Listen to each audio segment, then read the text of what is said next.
Okie dokie, ladies and gentlemen, JDs and Lentilmen. There's no ladies here. Let's be honest. What do we got today? This is a poll day. It's different from the last one I posted because this one has deadlifts in it, which I'm not very good at. I'm not as good as I used to be at deadlifting, but I'm doing them a little bit differently now. Point that out when we get to it. But today we're doing a Q&A, and if any of you guys follow me, you know that my Q&As are not helpful. Like the point is not to inform you guys. Usually, it's usually to entertain myself. So that's what I'm going to do today. Kind of give some answers here. I got quite a few. Let's find some good ones. First one, first beginner cycle lol. Do you want me to Google that for you? Charlie Gaines Miller. I mean, yeah. You ever heard of Reddit? You don't need to ask me that. Bodybuilding priority pyramid? Question mark. I don't like it when people ask questions that are like incomplete sentences and thoughts on. That's another good one. Love that. Not.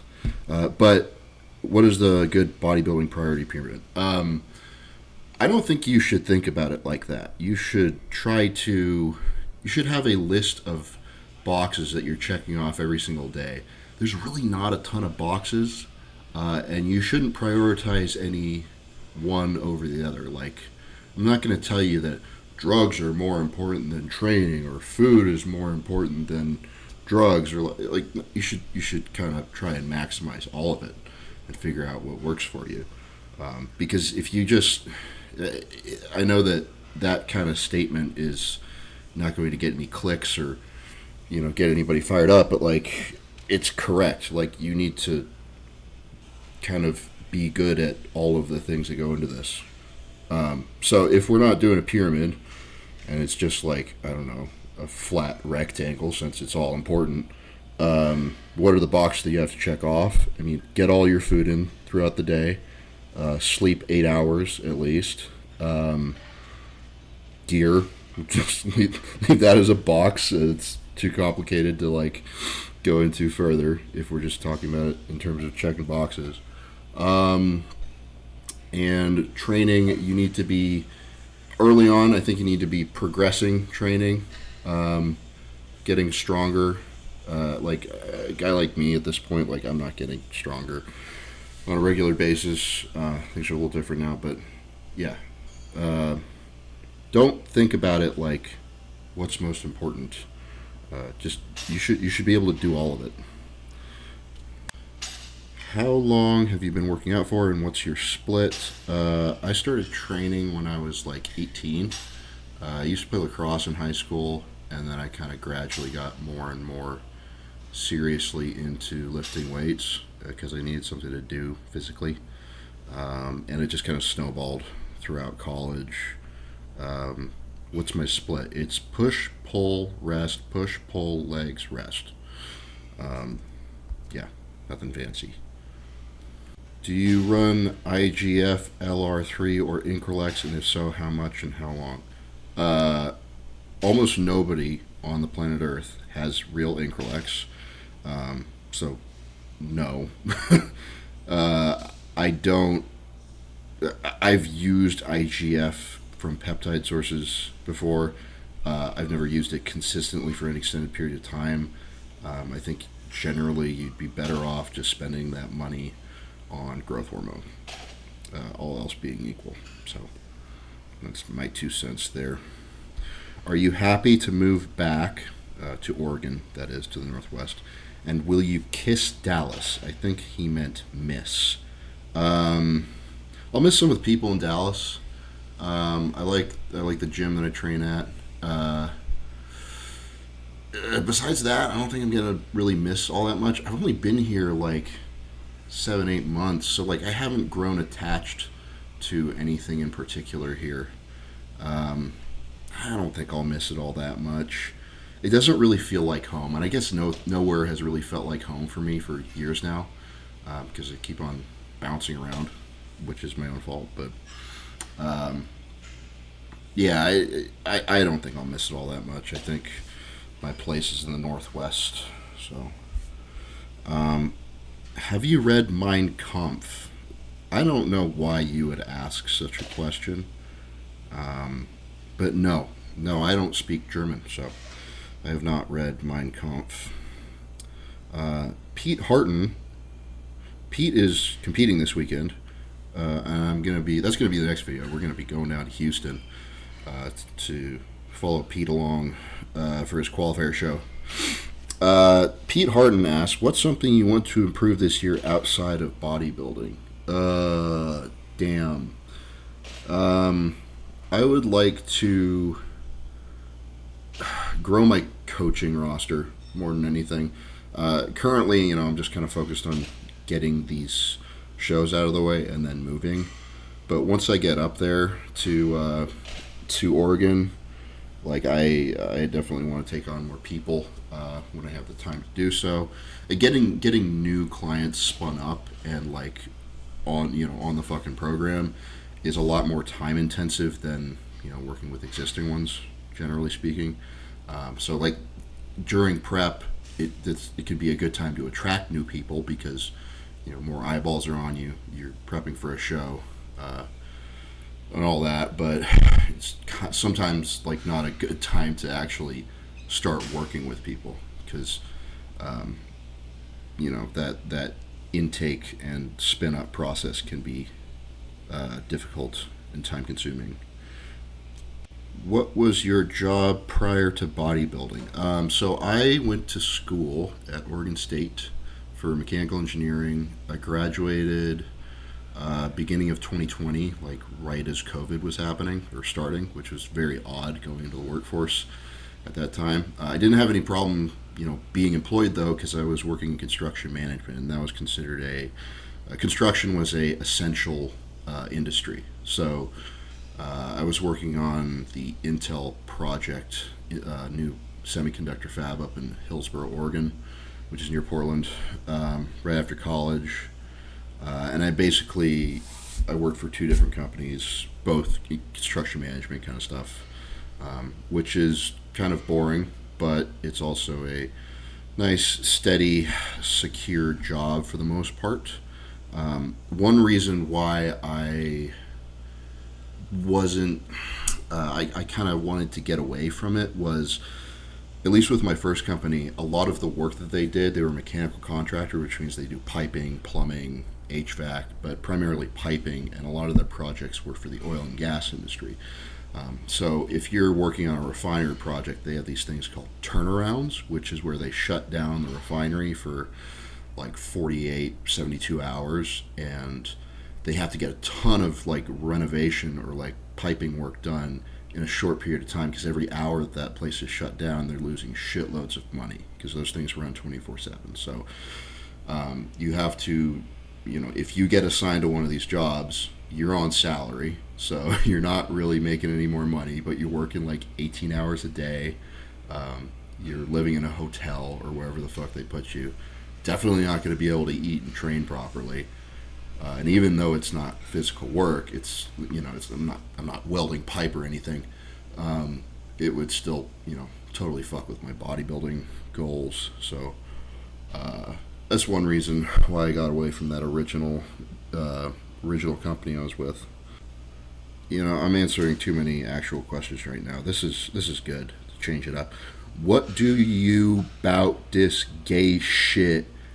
Quote, Keenan Poll, quote, please somebody need to talk about this disaster. We need to talk about your writing skills. It sounds like you're having a stroke.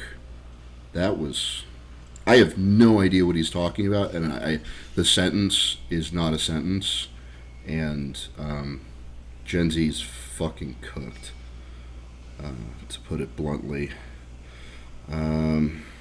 With all the food it took to get that big, how often do you clog a toilet? happens to me a lot. That's because you're full of shit, bro. Um, on a serious note, like, I don't probably poop more than any normal person. Not really.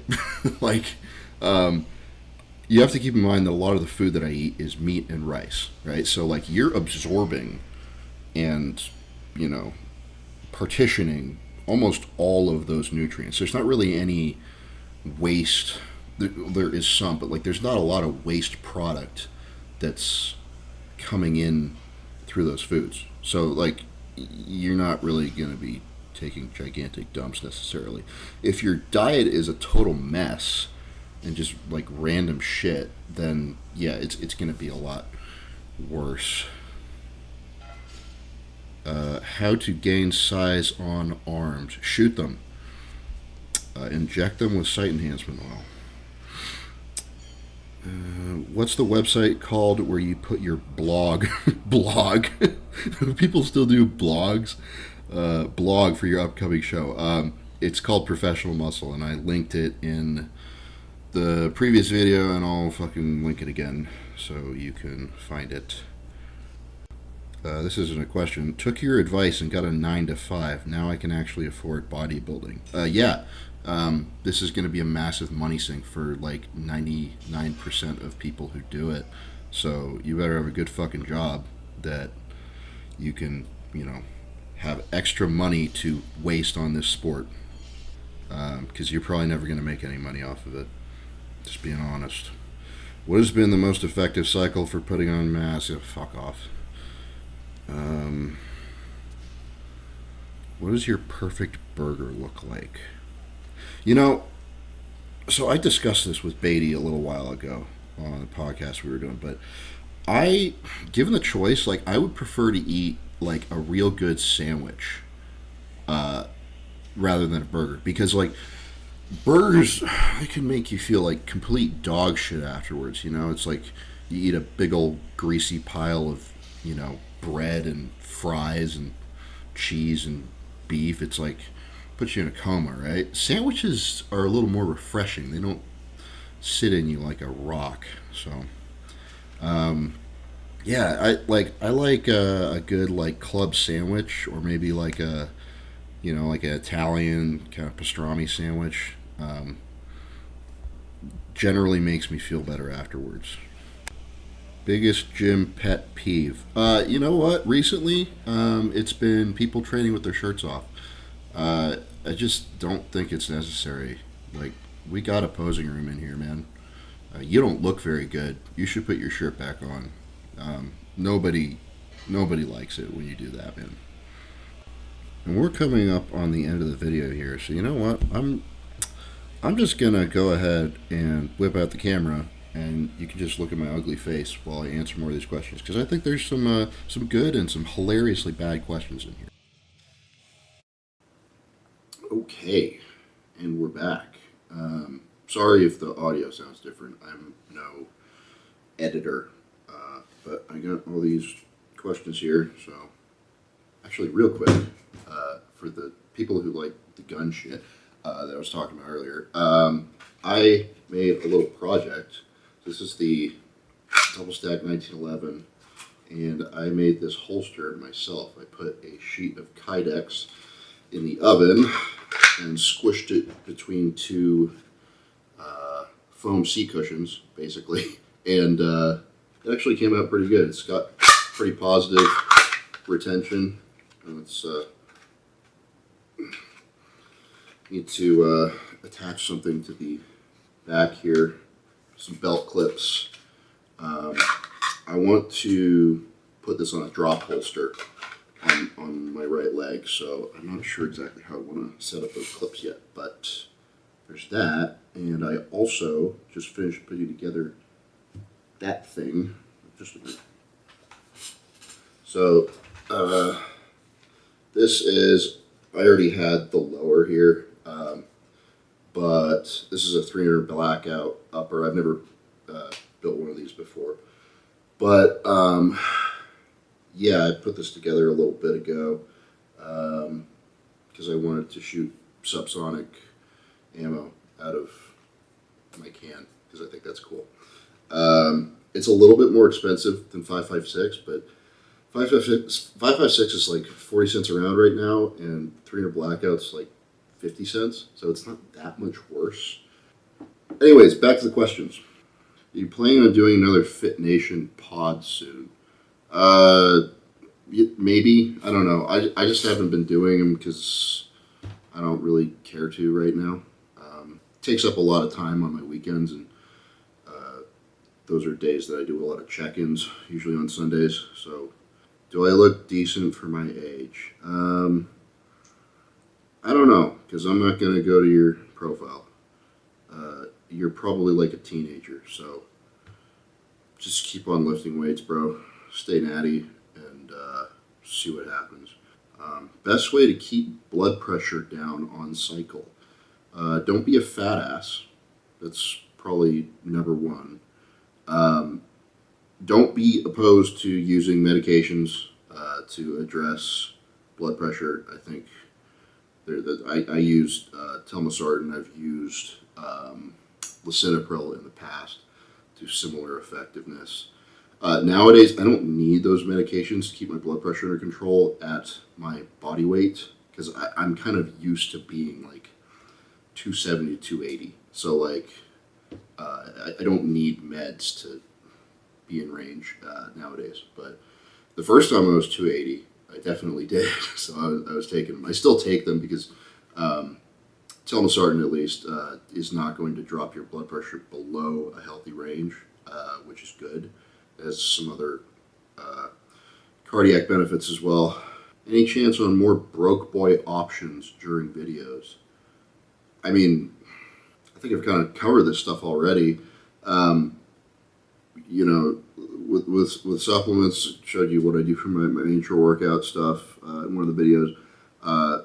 And the other biggest cost, obviously, is food shopping. So shop at, if possible, shop at a restaurant wholesale store like Restaurant Depot, U.S. Foods Chef Store, which is what cash and carry used to be called. But, you know, buy large quantities of meat and rice, and that's like most of what you're eating. And then shop sales. Those are like deal aggregator sites for like supplements sometimes. So if you buy like your protein when it's on big sales, like I did recently, I got a bunch of Redcon isolate, which doesn't taste very good, but it was like cheap. And you know, my protein, that's probably my favorite protein brand. They had a good sale recently. Just be a penny pincher. It's not that hard. Not a question. Was hoping you would do more cooking recipes and meals. Trust me, you're not missing much. I just cooked a bunch of chicken this morning, and here's my special secret recipe. I put foil on a baking sheet, and I put the chicken on the foil. I put lemon pepper on the chicken, and then I cook it for 40 minutes in the oven at 350. It's mom's secret recipe. Should have told you guys that, but that's basically all I do to cook, and then I set my rice cooker going every day. It's really, really straightforward. You don't want to come to me to like try and find recipes and meals that taste good. I don't give a shit. Most of the year, I'm just forcing my food down. I'm like washing it down with water because I have no appetite. And people always tell me like, oh, it'll be easier to eat if it tastes good. Like, yes and no. Like you get to a point where you're eating and it's just like, no matter how tasty it is, you could put a pizza in front of me and I'm stuffed, you know. And I like force feeding tasty food is still force feeding and it's uncomfortable. So to answer your question, yeah, I could. You know what? Actually, I'm heading down to Houston tomorrow, so I'm gonna pack my meals for 2 days. I'll show you guys that. I'll record all that shit. It's gonna be meat and rice and meat and rice, and that's about it. So prepare to be disappointed, but you asked for it. Favorite anime? I am not an anime guy. One that I've watched, which I think is really funny, is One Punch Man. The first season, the second season was like, eh. But the first one, it was very self-aware and very subvertive. And I think generally you have a lot of, like, they have a lot more creative freedom with, like, story and characters, and you're able to kind of, like, flesh out more of a interesting story in anime from what I've seen, compared to, like, mainstream US television that's made for, like, the bottom 20% of IQ people in the country who need to watch it on CBS or something. Um, so, like, I've thought about, like, getting more into it, but I don't really watch a lot of TV anyways. No question, keep being an asshole online. Pretty funny. Can do, buddy. Fuck you. Do you prefer higher or lower volume training? I think, for me personally, I'm kind of like a mostly lower to kind of moderate. I mean, if moderate volume, like if you've watched these videos, like I'm doing 2 sets per exercise, right? But I also know how to train with intensity, and a lot of people are like, "How do you know you're training with intensity?" It's like I can't fucking answer that for you, man. It's like some people get it and some people don't. And I think that the people who are incapable of, like, really working hard and taking sets to failure, they're going to benefit more from a higher volume approach because, like, they're getting less out of each of their sets.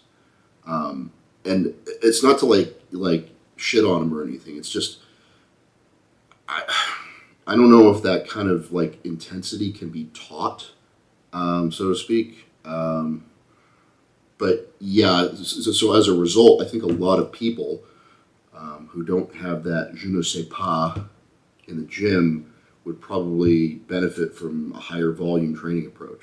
What's your favorite and least favorite thing about bodybuilding? I think my favorite thing, at least more recently, has been it's allowed me to make friends and kind of socialize with people in a way that I was never able to.